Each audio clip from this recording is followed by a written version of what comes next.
Hello and welcome to today's show where we've been on the go, right, Joe? We haven't been recording in a little bit. Well, that's right. I mean, the name of the show is Steph and Joe on the Go, and we are always going somewhere. Especially yourself, Steph. You've been to many, many, many different conferences. Are there anything in any conference in particular, or any event that happened at these conferences you want to give a shout out to? I just want to give a shout out to all the people. Like, I was able to connect with so many people at these conferences, and that's my favorite part is I like going to sessions, but I feel like I am the type of person that just learns through conversations. So as I'm Yeah, waiting in line for food, or as I'm going to evening events, or as I'm waiting in line for something, like that's where I feel like I really learn best. So I just want to give a shout out to all the new friends I've made. no, that's fantastic. Yeah, those hallway conversations are always, some of the most important, right? Or the after hours. Hey, let's get a bite and chat about what we've learned today, and then plan our next steps. Sometimes those are the most powerful aspects of conferences, not necessarily just sitting through those sessions. Yeah, and again, like people just bring so many different values, different viewpoints, and so it's just really interesting to hear because I was at FETC in Florida, and so hearing how maybe educators in Florida are kind of feeling compared to educators in Texas or in Ohio. And so just seeing the way that the conferences are also organized has been really insightful as well. Yeah, some conferences are so well attended and just so well polished that it's like, oh my goodness, how many people did it take to put this on? And then others are like, do you need help? would you Yes. would you like some help next year? But the end goal, of course, is always just to share passion about what's going on in the classroom. And you're right, the number one stars at any conference are the presenters and the attendees. Without that, there is no conference and there is no propagation of new ideas. So yeah, great shout out to the attendees and the new friends that you made. Yeah, and today we're going to be exploring a really exciting topic that I'm kind of excited to share. You've been working in your district with some fun initiatives that I think you had a lot of parents excited about. Is that right now? Yeah, I was thinking, like not every kid wants to play on a sports team, right? I mean, I know like every parent wants their kid possibly to be on a sports team, but not every kid wants to. And then, the second alternative is always, well, what about one of the arts? Let's get them in band. Let's get them in choir. They may not be interested in that. So, when I came into this position this year, I was like, what opportunities have I experienced in my 6 years traveling around the United States that I've seen that I'd love to bring back?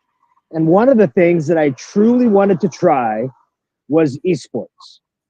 And all of you listening, okay, esports is not about the video game, right? It's about getting kids who, again, may not want to be in traditional extracurriculars, giving them an opportunity to maybe compete in something they love to do, such as playing video games. So I always say the video game is the carrot, but the skills and community created from the event is supposed to be kind of the star. And I have to say, I am so proud of schools that I'm working with for diving just headfirst into this idea, for getting parents to understand why we're doing it. It's not about playing the video games. It's about getting, kids involved. And, I tell you, I spent, I'd say, a good month at the beginning of the school year trying to explain what esports is. But I found this out. Very interesting fact is that no matter how much you talk about esports, nobody will truly understand what it is until they've been to a tournament. And that's the point that I wanted to make today, is that we put on the very first elementary esports tournament in our area. It had 3 schools involved and 12 kids from each school. And I say kids because it's not a boys esports or a girls esports. It's an esports team. So just the top 12 go. It doesn't matter if you're a boy or a girl. If you're in the top 12, you go. And the comments that I heard from parents were this: oh my goodness, I did not know this is what my kid was doing, right? This is fantastic. Or I've never seen my child talk to another child before. That was a shocker to me, you know. But you know, we live in an age where a lot of kids, you know, they go to school, they don't feel welcome, or they don't feel like they belong. They come home and they just sit in front of their television and play video games, and that's how they connect with the world. And so my feeling is that by offering esports on campus, we opened up the opportunity for kids to meet with like-minded kids and maybe create friendships that they wouldn't have done so if we didn't put this together. And so that's what I wanted to talk about today is, Steph, through all of your journeys, like, do you see any other kind of innovative ways to get students to belong on campus, to feel like they belong on campus? Are there different initiatives or activities that you've seen, or maybe an idea that you have floating around that you're like, why don't we try this to give kids a different skill set, or to meet new people, or to feel like they belong? You know, so what are those ideas that you kind of have percolating in that mind of yours? And I just want to talk about esports for just a little bit too. Like some of those parent comments, right? Like I've never seen my kid talk to anyone else before. That's crazy, right? Like, because we're just like, oh, we come in this world where there is now technology available to our young learners. And I've just even watched AJ. AJ's 5, so I don't know if this is too young, but he is starting to play Mario Kart, Joe. I don't know if you've ever played Mario Kart.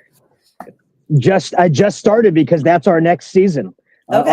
Our first season of esports was individual Smash Brothers, and this second season we wanted to focus on collaboration. So we have a team, a Mario Kart team. So it's 2v2, 2 versus 2.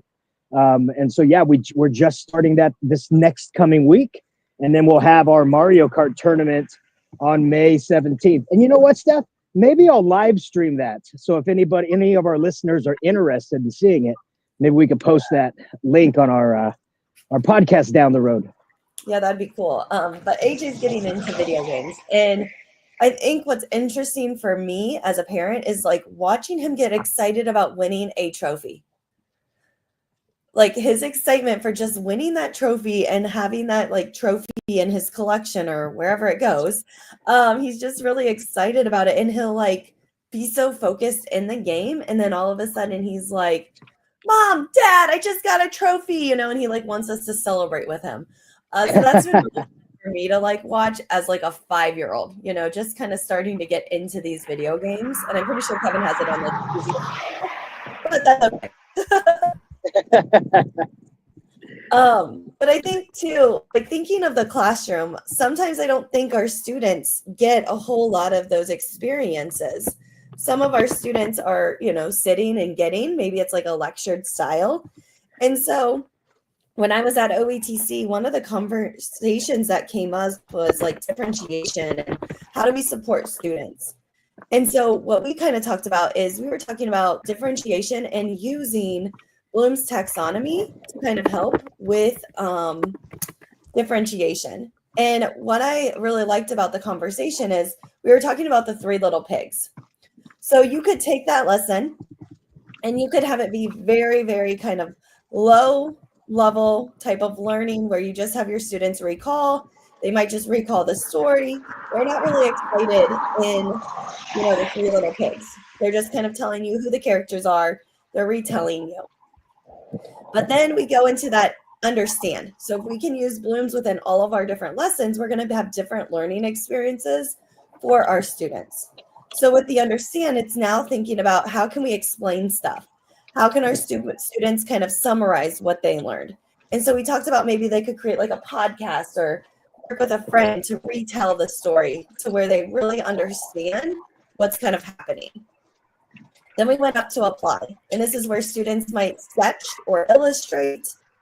They might try to relate to the story. How would I feel if I was number 2 pig that had his house blown down? And so they're starting to now kind of go up. And again, as we were going up on Bloom's, it just seemed like the excitement for the activities in the room were getting exciting, like more exciting, and the collaboration and people hopping off of each other's ideas were just growing. When we got to analyze, we were thinking about those three little pigs and how we could add another book where the wolf's perspective. So there's a book about the wolf and how he has a different perspective about than the three little pigs. And so we thought the students could analyze those two things within that book and then evaluate. How can we maybe judge or support or defend? And so again, having maybe students justify their point of view of which house is the strongest. And then the last one was create, and they went like STEM project on you. So they were all like, oh my gosh, we could have, this blow dryer with the wolf on it. And the kids have to build the houses and the wolf blows down the houses. So it was just really cool seeing educators collaborate on that three little pigs story. And you can do this with any lesson, but just using Bloom's taxonomy even within your classrooms and just really moving away from the remember and understand stage of Bloom and trying to get to that evaluate and create stage to really get our students some of those out of the box learning experiences. Oh my good. I love that. Yeah, but it's so funny. I had a picture in my head the moment you talked about having the kids create the houses and then having the teacher assess to see if they'd get blown. I picture a teacher carrying around a leaf blower and then trying to knock a kid's house down. And then if it falls down, they say, not good enough, rebuild. But I love that because you are going beyond content. You are getting into critical thinking, collaboration. You're getting them into engineering. All this stuff is very important, because I hear all the time, because I'm around the campuses a lot. I'm moving around and, there's a lot of intervention going on, which is great. But sometimes I hear a comment of these kids just can't focus or these kids just aren't, paying attention. All they want to go do is, sit and play Fortnite for an hour. And I say, so they can focus. If they're sitting and playing Fortnite for an hour, they're focusing on that game. So it's not that they can't focus. It's that they don't want to focus for what you're doing. And as a teacher, that would be the onus placed on me. Like, okay, if my kids are not resonating with the way I'm trying to teach this lesson, how can I change it to become more personalized for the students in front of me? And I did that constantly, trying to meet the kids where they are, not trying to bring them to where I think, they need to be. And I think that was very empowering. But, of course, that's a very daunting task when you have 30 kids in your class and you have to personalize for 30 kids. But, as we always say on this podcast, in the age of AI, nothing's impossible anymore, which is great. But there's one thing you said, Steph, that I really want to kind of dive deeper on, and that's the idea of creating like a podcast or a video. I love that idea. Can you talk a little bit more? Like, have you seen that happen where instead of like the culminating activity of a lesson, instead of writing a 5-paragraph essay, maybe the students had to create a 5-minute podcast? Have you seen anything like that and seen any benefit from it? Yeah. So we had like a podcast crew when I was working in a school district, and the kids were so excited. The ownership that they took about their podcast. And I remember we did like a walk and listen type of lesson where the students had 3 different choices to choose from. They could choose from student created podcasts, a principal created the podcast, and then it was like something that we found that was like more professional, I would say. Like, it had music, it had maybe some editing, but it was interesting that most of the kids picked the principal or their peers to listen to about the topic. And I think it was like persuasive writing. Like they were just like listening to how to do that. And they had to walk around the school as they were just listening. So that way they could be focused, they were moving, they were listening to the podcast. And the ownership that those kids had when they kind of found out that theirs had the most listens, they're just so excited. And so it's like, how can we give them those leadership and empower those students as well? Oh, you're saying some great nuggets here. The moment a student feels validated, right? And I guess in today's culture, validation comes from how many people have liked your podcast or how many people have liked your post, right? And so students, when they feel validated, they become eager to do what they did again and maybe even go farther and do better the next time. It's that social media culture that kind of creeps in to our psyche of if I'm doing something, people have to acknowledge it and like it. But that could be that driving force, right? To get kids to edit, to get kids to kind of one up themselves the next time around, to up their skills. I love it. I'm a huge proponent of multimedia production as a showcase for learning. And I've said it many times. I think the high school English class needs to move beyond just writing, right? Because to me, English class is more about communicating than writing. And I would say in today's world, maybe live streaming or broadcasting a podcast like we're doing now is probably just as powerful as somebody sitting down and writing an article. Maybe even more so because people can listen to it on the go. And so I think we need to start delving into the idea that maybe our students should start learning different ways to communicate and showcase their knowledge rather than just the traditional 5-paragraph essay, and I think you kind of validated that with what you're talking about with how the kids just really dove into that podcasting activity. Yeah, and I was sitting with another teacher at lunch. She was one of my new friends at one of the conferences, and she was a tech teacher, and she was sharing how her principal changed her schedule this year and how last year she was able to do a news crew with these elementary students. And this year it wasn't built into her schedule. And she was like, just talking about how much like sadness that has brought to her because the joy of like the kids taking the ownership, the kids doing the interviews, the kids preparing the script, getting the topics ready. And like, if you can create that type of environment, you get excited about teaching. You get excited, and your students are excited about learning and trying new things and being on camera and sharing the good things happening around the school.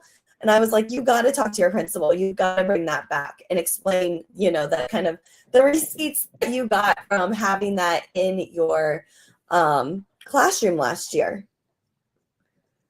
No, that is incredibly important to think about as well. Is when do these opportunities get created, right? Because when you have a teacher who is a visionary like the one you're talking about, and they created a successful program, but their schedule gets flopped where they can't do it anymore and it's gone.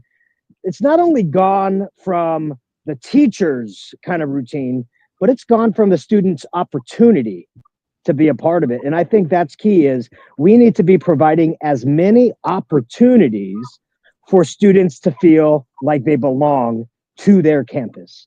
And I think too many times, we have this old school thought of, well, we provide enough opportunities. We provide, X number of sports and X number of choir and band opportunities. If they don't want to do that, then whatever. I don't say whatever. I say, well, then let's find something they do want to do. Let's see if we can get a teacher to run that. And I think the teacher you're referring to found that opportunity and then it was just taken away from her. So I think we talked about this in a previous podcast, but when teachers have burnout, sometimes it's not just about being overworked. Sometimes it's about not being listened to, or a decision being made without your input, which, puts, some of your priority programs in limbo because you don't have that time to do it anymore. So, I think we can all learn that communication is key between administrators and teachers. But when it's not happening, sometimes it's the kids that lose out, not just the teachers. Yeah. And so again, I was just like you kind of said, sometimes sometimes you don't even have a teacher that wants to do it. Right. And so having this teacher that was like, I want to do it, but my principal had to change my schedule. I was like, oh my gosh, like she's wanting to do it. And And I think sometimes we think it's a lot of work to do these things, and it is upfront, I think. Upfront, I'm sure with the esport thing, Joe, you probably had to do a lot more than you're doing now, right? With the whole Oh yeah. teaching kids how to do things, the parents probably. And now that you've got it up and running, it's a lot smoother. And so I think with these out of the box opportunities, we really need to consider that yeah, it is going to be a little bit harder up front, but in the long run, if you do it right, it's going to be amazing. No, yeah. I mean, that's 100%. I mean, just getting my foot in the door. Well, getting people to listen to my idea of esports was the easy part. It was getting them to pull the trigger on buying the equipment, setting up the practices, finding the teacher willing to run those practices during lunch, because they didn't want esports to be after school because they were afraid it was going to pull away from the traditional sports, right? Which, okay, that could be a valid argument, except, we kind of proved this year. 80% of all of the students that participated in esports this year, 80% had never done any school extracurriculars ever. Wow. And so we're not pulling from another sport. We're giving an opportunity to kids who've never wanted an opportunity, which to me is a beautiful, beautiful thing.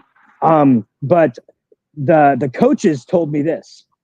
The coaches said at the beginning of the season, it was so hard to figure out, how to set up matches. Like, how do I schedule matches with kids? How do I get kids to come to practice during lunch? All these things. But they said after about 2 weeks, the practices ran themselves. The students, put themselves with somebody to battle.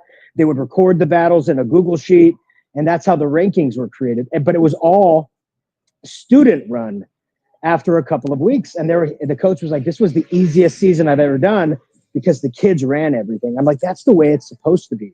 The kids take ownership. This is their team. They find out who's going to be the strongest so they can win the championship. Like, that is how these are supposed to be run. And that creates that sense of ownership to where they feel like they belong. And I think we need to give kids that leadership opportunity. That's why, I want to expand our esports program, again, to move beyond just the gaming. It's going to encompass live streaming. So my hope is I can put on a workshop for our kids so they can learn how to stream to Twitch, and how they can use OBS to create layers on their videos, and use these little switches to go between video inputs. I want to train them on all this stuff, because to me, that is becoming an essential communication skill in the world around us, is broadcasting and live streaming on different platforms. And I want my students to know how to do it well. And so, all of these skills, can be branched off from esports, or like you've seen, these skills can be created through various broadcasting programs or podcasting programs around a campus. But we just have to believe that our kids can do it, and not think, oh, well, they don't pay attention to this. How would they even do this? It's like, well, when they find something they love to do, they dive right in. And that's what we have to do, is give students the opportunity to find something they love to do on campus. Yeah. And I think another quick way that teachers or schools could do this is makerspace, right? Getting students, again, that creation where they have ownership, that they created something. They made something, I think, is what is kind of they're part of a team, or they're, learning or sharing resources with their community or other students in the school, is what really gets that excitement within the classroom and within students. Yeah, I've seen schools turn, so a lot of schools, they have clubs, or they have sports teams, and they like to sell stuff to make some money for their sport or club.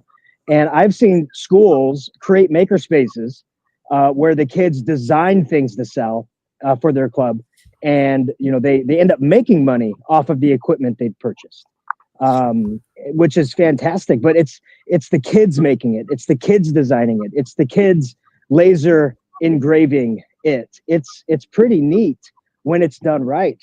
I think some of the times we create these maker spaces, and it's almost like the scene from A Field of Dreams. If we build it, they will come, but then you build it and nobody's there because you haven't put the legwork in and training the kids what's in here and when they can come in. So again, I think while building a makerspace, have those kids involved. Have the kids involved in selecting some of the equipment and taking ownership of who's going to be the expert, on the laser engraver, who's going to be the expert on the 3D printer or the vinyl cutter. Like when you create an expert, you create somebody who takes ownership in that. And I think that creates a fantastic community on campus. Yeah, for sure. So we explored a lot of different things today where we were talking about maker spaces, esports, broadcasting, maybe even using different DOK in your classroom, or even Bloom's taxonomy to get your students at those higher levels where they're not just working in silos, they're working together with a team to really problem solve and use their strengths and maybe even weaknesses to grow, to really help them understand different topics, but also building community around your classroom and the community that you live in. Yeah, we talked about this, when we were saying, what should we talk about today? And we're talking about, thinking outside the box. I don't even think this is outside the box anymore, because we are always talking about collaboration, community, communication, like all the 5 C's that we talk about. There's so many different ways to incorporate 5 C's that are not what would be considered traditional ways. Last shout out, I'm going to give this to Adobe, because Adobe is kind of beta testing their podcasting platform. And I think it's pretty neat, right? It's just podcast.adobe.com, and you go into it and you record your podcast. You could have guests or whatever you want to do, but the editing is all text-based, right? You don't have to listen to the podcast and find out where to cut things. You can go in and say, oops, I didn't mean to say that. And you can just delete that word, and that word is gone from the podcast. It's so cool, but it really brings down what it means to have to edit audio now. And I think this opportunity allows us to bring podcasting all the way down to kids in 2nd and 3rd grade, which again, I think being able to share your thoughts, ideas, and voice in a world that we live in today is an empowering opportunity. And so I think just as much as I find having kids learning to write is important, I think it's also very important for them to learn these new skills in the age that we live in, because this is how people communicate today. So let's get our kids communicating in the same way. Yeah, and I saw Adobe's podcast at one of the sessions I was in. Shout out to Melissa Kincaid. And I was like, what? She's deleting words? What is this? And I was like blown away by what I was seeing. It was really cool. Yeah, it's pretty neat. And like I said, it's in the early beta stages, but just having something in the cloud like that with text-based editing, it's a game changer for bringing these opportunities to the classroom. So kudos to Adobe for trying these things. And Adobe just came out with an AI video generator the other day as well in Adobe Firefly. So that's cool that we're now bringing video creation opportunities to schools too. So shout out to Adobe doing some cool stuff. Yeah. So thanks again for listening today and joining in. And we want to hear your out of the box ideas. So let us know if you have any cool clubs or programs or different ways that you're building community within your classroom, using your student strengths and kind of connecting with the community outside of your school. We would love to hear them. And Joe, I can't wait to see that eSport competition live streamed. So I'm looking forward to that. Absolutely. And thanks everybody. Steph and I are always on the go. We know you are too. So let us know what you learned during your travels, everybody.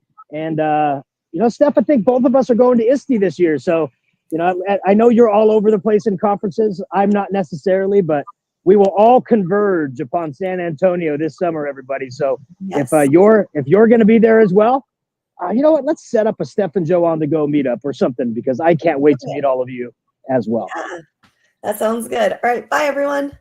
Bye, everybody.